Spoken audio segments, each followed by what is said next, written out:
Ça balance pas mal à Paris, ça balance aussi. Bon, petite mise à jour par rapport à la vidéo hier soir. Et quand on n'est pas électronicien, ben on fait pas des bêtises, mais bon. Hier soir, j'ai lancé avec, en fait, j'ai pas fait gaffe avec le courant CC rouge allumé. Et c'est pas bon, donc ça charge pas. Alors, ce qu'il faut faire, il faut absolument que vous ayez un voyant vert. Donc, le problème, c'est que si vous pré-réglez à 3,65, en fait, moi, avec mes états de batterie, ben, j'étais jamais en voyant vert, c'est-à-dire en tension constante. Ce qu'il faut faire, vous abaissez les ampérages. Donc cette petite alim de merde là, c'est ce bouton là. D'accord, vous mettez à 0. Le fine tune est éventuellement vers 0. Donc le fine tune c'est le quatrième bouton, donc, qui permet de faire des ajustements de 0,1 0,2 ampères maximum en butée. Après, vous mettez éventuellement le fine tune en tension, c'est-à-dire le deuxième bouton, à 0 également. Après, vous allez descendre un peu la tension. Donc vous êtes en rouge et au bout d'un moment, alors attention, celui-ci il a une précision d'une arme nucléaire, quoi. Donc il faut y aller très gentiment.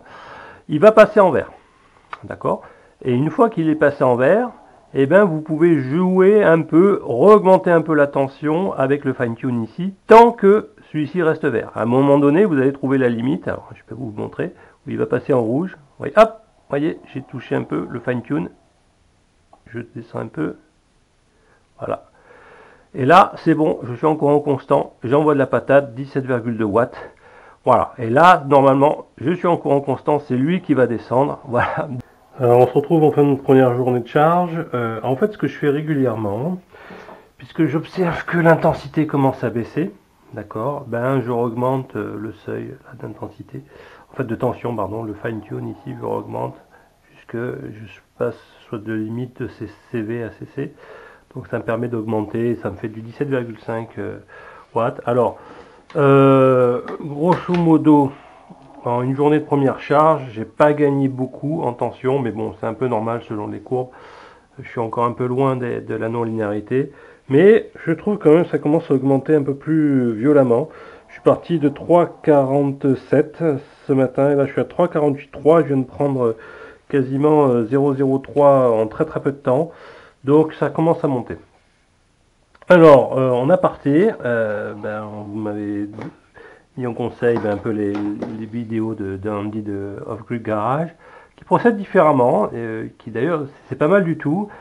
Il ne met pas en parallèle ses batteries, il les garde en série, et par contre, il remplace un peu le onduleur de charge par un petit boîtier comme ça, une alim stabilisée, et il y va tranquillement à coup de 5 ampères, avec le BMS actif à 2 ampères. Donc il finit comme ça, alors ça a pris plus de 5-6 jours aussi, mais c'est pas mal. Et donc le fait de charger qu'à 5 ampères avec le balancer à 2 ampères, ça lui permet de faire monter tranquillement les cellules aussi, sans trop intervenir. Alors est-ce qu'il vaut mieux précharger, remettre en parallèle pour faire un peu comme ça, ou laisser tout en série, et puis remplacer l'onduleur par une alim stabilisée avec toujours le BMS? Je n'en sais rien, les deux stratégies ont l'air d'être bonnes. Voilà, il a donné aussi un peu des seuils un peu différemment aussi. Il met l'OVP à 3,7 carrément, parce que je pense qu'il ne doit pas du tout les atteindre, au lieu de 3,65 pour moi, mais sinon les seuils sont à peu près identiques. Les stratégies sont intéressantes, hein, ces deux stratégies, deux approches. Et pourquoi pas, si j'arrive pas tout à fait à 3,65 par cellule, ou c'est encore un balancé, pourquoi pas réappliquer la technique d'Andy en remettant en série, et puis en utilisant ça à la place du chargeur. Et puis par contre, à 5 ampères maximum, lundi, 8h30 du matin, à peu près, donc ça fait, 48, non pas tout à fait 48 heures. Donc c'est en charge, et comme je vous ai montré régulièrement, chaque fois que l'intensité commence à baisser, afin d'envoyer le maximum de puissance, j'augmente un peu le fine tune pour se mettre toujours à la limite entre CV et CC. Bon, voilà, donc ça augmente un peu la tension, donc les ampérages. Bon, enfin voilà. De toute façon, la batterie est tellement costaud que ça va pas augmenter la tension comme ça d'un coup. On va regarder un peu la tension, ce qui se passe. On va voir si j'ai eu des gains. J'espère bien. Alors, est-ce que j'ai franchi la barre des... Je sais pas ce qu'on va voir. Il faudrait que j'arrive à le mettre un peu ici. En même temps, c'est un peu délicat. Voilà. Donc vous voyez un peu quelque chose. 3,505. Waouh, c'est bien. Ben, super. Bon, je pense que je suis au début de la non-linéarité là. Ça commence à sentir bon. Hein, c'est-à-dire là, je mets le graphe là. Je commence à rentrer dans le carré rouge. Donc là, je charge à 18 watts, ça va faire 0,00001 C. J'exagère à peine, mais vous avez compris. Bon, mercredi. Donc on est à 4 jours après. Alors c'est affiché à 3,6 et ça descend bien les ampères. On va vérifier ça. Alors, attention. 3,6221. 3,621 volts. Waouh, on se rapproche des 65. Ouh, ça accélère bien sur la fin. Bon, peut-être aujourd'hui, ça va le faire. Super. Bah, il faut bien 72 heures, un peu plus. Hein. Bon, on se retrouve quasiment en fin de charge. En fait, quand on prend la mesure, avec toujours en charge, entre guillemets, j'espère que vous allez voir, je mesure 3,66,4 volts. Alors on peut se dire, ah, ça y est, j'ai atteint les 3,65 volts. Mais en fait, si on coupe complètement l'alimentation, j'espère que vous allez voir, voilà, 3,66,3, je vais couper la tension. En fait, qu'est-ce qui va se passer? Ça tombe à 3,63. Donc en fait, c'est une genre de tension de floating. Et donc, ce qui veut dire que si vous voulez vraiment monter à 3,65 in fine, il faudra monter un peu plus que 3,65 et intégrer cette baisse quand il n'y aura plus de chargeur. Voilà, donc je vais la remonter. Voilà, au bout d'un moment, ça va réaccepter des ampères. Voilà, à fond. Là, je mesure 3,64. Voilà, donc peut-être un chouïa un peu plus.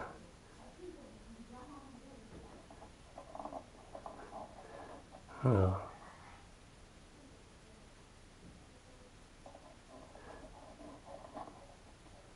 Voilà, je peux injecter 1 ampère. Voilà, je suis à 3,65,9. Et donc l'idée, c'est d'aller monter peut-être à 3,66, 3,67, que quand j'enlèverai complètement la charge, et ben du coup, ça soit à 3,65. Donc si vous regardez la vidéo d'Off-Grid Garage, lui, il met son JKBMS jusqu'à 3,67 en OVP. Donc je pense que c'est pour intégrer ça. Voilà. Et puis après, il est en OBPR, il est en 3,63. Donc voilà, ça va osciller entre 3,70 et 3,63. Voilà. Bon, c'est ce que je suis en train de simuler plus ou moins à la main là. Voilà. Bon, je vais arrêter. Alors, je mesure 3,66,7 bornes de tension. Et en fait, l'ampérage descend pas. Et j'ai l'impression que c'est juste l'intensité qu'il faut pour entretenir un peu la batterie. Ça doit être la notion de flotte et de bulk. Enfin, une de ces deux notions là. Bon, bah, je pense que c'est bon, je suis arrivé au bout. Je vais éteindre. Et puis, on va voir un peu les tensions que j'ai. Ok. Ah si, ça a diminué un petit peu, mais bon, c'est très très léger. Ou alors je le laisse comme ça, je sais pas encore. Bon, je vais voir, attends, encore un peu si ça diminue, mais j'ai pas l'impression. C'est en train de gaver, c'est comme imaginer un ballon de baudruche et on est en train de déplier les derniers plis pour le gonfler. Donc là, c'est vraiment dur d'aller déplier ces derniers plis et c'est pour ça que il n'arrive pas trop, mais bon, le mieux est l'ennemi du bien, donc c'est déjà pas mal. Vous voyez, j'injecte pas grand chose, moins de 3 watts, donc voilà. Bon, voilà, j'ai éteint, on va mesurer. J'ai 3,65,3, ah, c'est bien, c'est très très bien. Allez, va bene. Donc, et ben ça restera pas comme ça, elles sont bien chargées, j'ai pas trop tapé. Allez, retour, série. Et donc, en fait, j'ai oublié de dire combien de temps ça a pris. On est mardi 13h. Voilà. Samedi soir 10h, mardi 13h. Bon, voilà, j'ai enlevé toutes les cosses ici de mise en parallèle, que vous voyez ici, les plus et les moins. Et je me suis acheté une clé dynamométrique. Donc, pour ceux qui n'utilisent pas, ça permet de régler un couple de serrage. Donc, ici, je suis à peu près à 4 newtons. Voilà.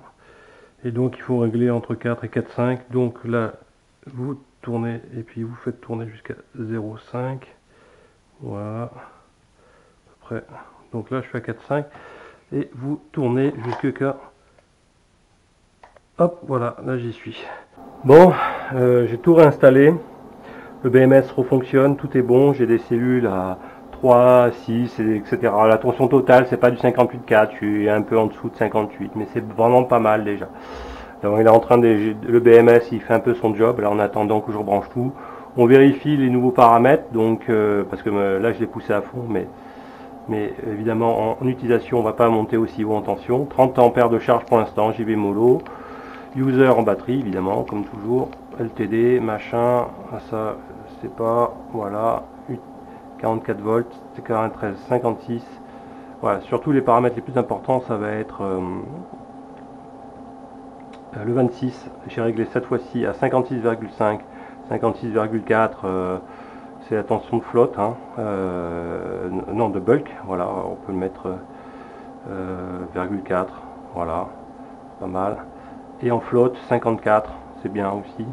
Après en 29, et ben ça c'est la tension de coupure, la partie d'essai, batterie. On peut pas descendre en dessous de 42 avec l'Axper. Bon, on aurait pu gratter un peu plus en capacité, mais du coup ça va protéger un peu plus la batterie. Allez, c'est pas grave. Voilà, ok. Et qu'est-ce qu'on a? Ben, les autres, l'équalizer est disable, donc on s'en fout à partir de là. Bon, ben ça y est, je suis prêt. Donc j'ai allumé le BMS. L'ordre de séquence, on précharge. Voilà, on tourne le sectionneur.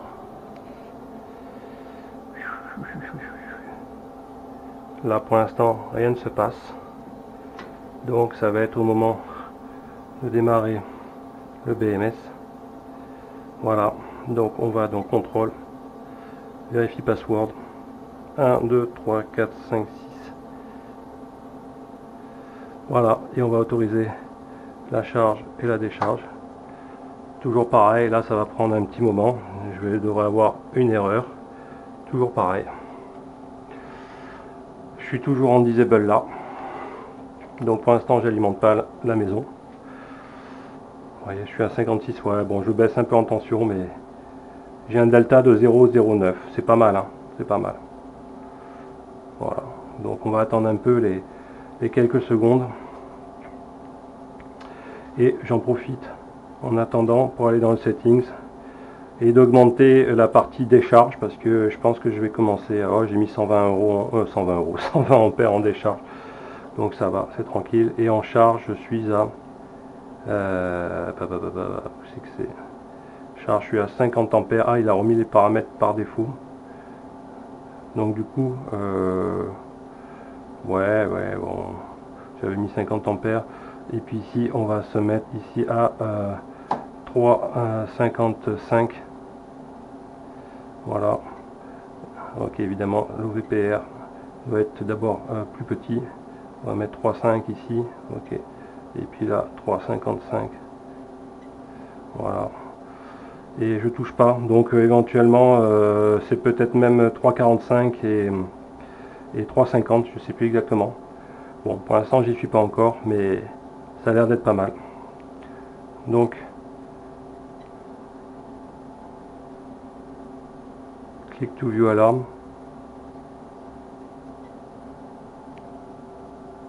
Ah.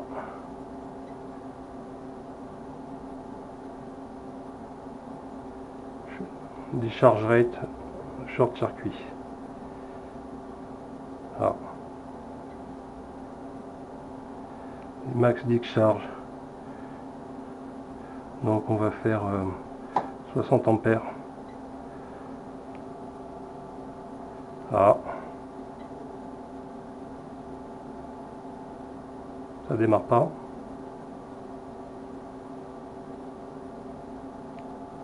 Bon, petite surprise en temps réel.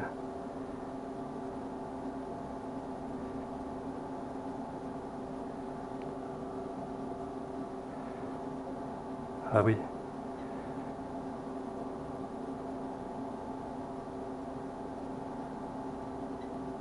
Rien ne se passe.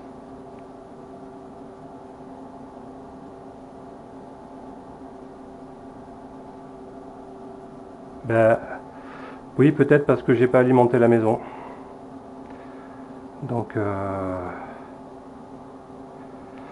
qu'est-ce qu'on fait? On allume. On va voir un peu.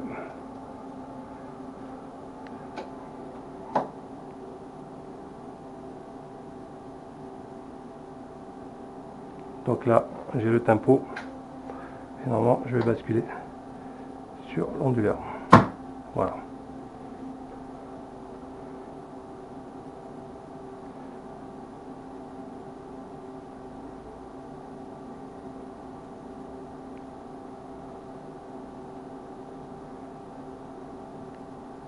Bon, je sais pas ce qui se passe.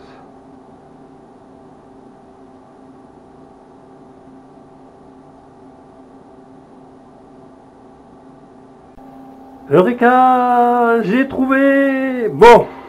Alors, merci Christophe, merci Jean-Pierre, mais en fait, j'avais quasiment la solution dès le départ. Pourquoi j'avais ce message de décharge d'erreur? Alors, le truc, c'est que mes batteries, mes cellules étaient chargées au taquet, elles étaient quasiment à 3,68. Or, dans le paramètre du JKBMS, en fait, ce qu'il faut savoir, c'est que les paramètres OVP et OVPR, même en décharge, agissent. C'est incroyable, mais c'est comme ça. Voilà. Donc, le truc, c'est que la première fois, dans les settings, j'espère que vous allez voir, il faut être sûr que le paramètre OVPR soit au-dessus de la plus chargée de vos cellules. C'est-à-dire que quand elles affleurent 3,65, il faudra mettre absolument OVPR à 3,65 et OVP à 3,70 le temps de lancer le truc. Deuxième source d'erreur, il faut brancher les panneaux pour que l'expert démarre. Et après, pas de souci. Bon, j'espère avoir été clair, donc je récapitule. Il faut être sûr que les paramètres OVP et OVPR soient au-dessus des tensions réelles avant la mise en route. Ou sinon, vous avez un message sur la décharge. Ça paraît fou, mais c'est sur la décharge. Incroyable. Et en plus, il faut allumer les panneaux. Donc, en fait, soit vous allumez les panneaux en premier, puis les batteries, ou les batteries d'abord, en précharge, etc., et les panneaux après. Alors, mais si vous commencez par la batterie, un sectionneur, puis après sur le téléphone, par le BMS, et en fait, l'onduleur ne démarre pas tant que vous n'avez pas mis les panneaux. Voilà, donc c'est à vous de voir. Et là, je suis bien en mode inverseur, voilà, je tire 53. Bon, la batterie est descendue assez rapidement, des 55 des brouettes, vous avez vu la courbe, c'est exponentiel, c'est normal, maintenant elle va y rester un petit moment. Waouh, c'est génial, ça y est, off-grid de maison. Bon, eh bien on se retrouve, grosse journée de soleil, j'ai décidé de charger à 30 ampères, bon je n'avais pas utilisé beaucoup hier. Petite remarque encore, j'avance dans la procédure de démarrage de ce système. Donc hier, quand j'ai réussi à démarrer, bon je sais pas comment j'avais fait, vous avez vu. Et en tout cas, il faut régler ces paramètres d'OVPR pour que ça soit un minimum supérieur au max des cellules. Bon, ça c'est une chose, et puis allumer les panneaux. Et un troisième paramètre, c'est au démarrage. Et en fait, c'est dans la séquence des choses à faire. Donc hier, j'avais d'abord tourné le sectionneur, entre guillemets, enfin préchargé, tourné le sectionneur et allumé au niveau des BMS. Et là, j'ai eu les messages d'erreur. En fait, quand j'ai voulu redémarrer le système ce matin, ça a fait la même chose. Donc je me suis un peu énervé. En fait, pour l'ordre de démarrage, c'est le suivant. Donc vous avez sectionneur éteint et bouton sur l'application JKBMS de la charge et décharge éteint. D'accord. Ce que vous faites, c'est que d'abord, vous démarrez les panneaux, d'accord, sectionneur éteint, et sur l'application, vous tournez, vous démarrez, vous allumez la charge et décharge. D'accord. Le sectionneur est toujours éteint. Après, vous appuyez sur le bouton de précharge, ici, et c'est après que vous allez tourner le sectionneur. Donc, en résumé, il faut d'abord démarrer sur l'application JKBMS la décharge, et après, sur le sectionneur, en faisant attention de bien appuyer sur le bouton de précharge. Bon, en tout cas, alors je vous parle, ça a l'air de marcher et démarrer comme ça. Voilà. J'espère que c'est un complément d'information assez important.